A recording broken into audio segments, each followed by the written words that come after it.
what were you just saying? So were you connected to the movement that was happening in Japan, this new movement? I met some very intriguing, creative designers of contemporary textiles and technical fiber. And I met them because they were interested to look at my Chinese collections. Textiles as a subject in Japan is much less esoteric than it is in America, meaning almost anybody will talk to you about textiles in Japan. It's like gardening. It's part of the culture.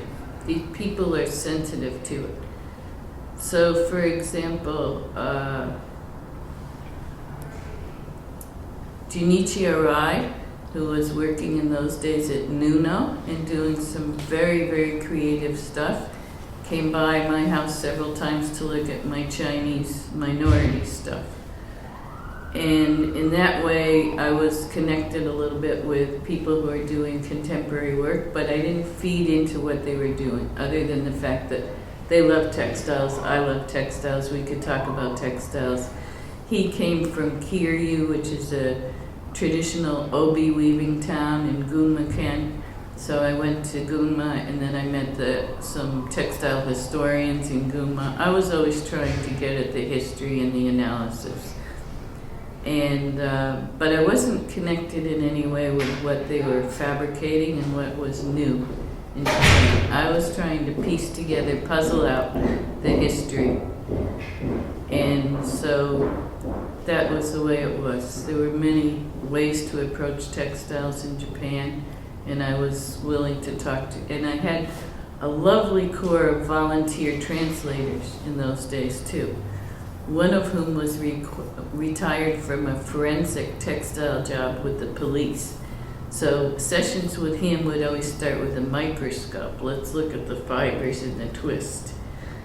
And then he'd tell me stories about how he had to pick a little speck off the back seat and try and solve a murder. You know, that was his old job with the police. But I had great people as volunteer translators. Did you learn much of the language?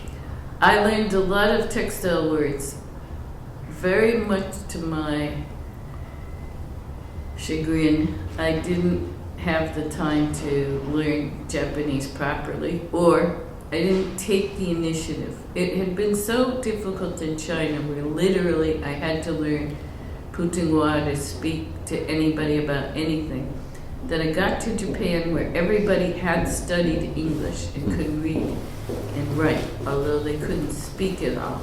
And I just was lazy to learn the language. So I learned a lot of dye and color words and textile words, but I could never create a menu or do anything practical.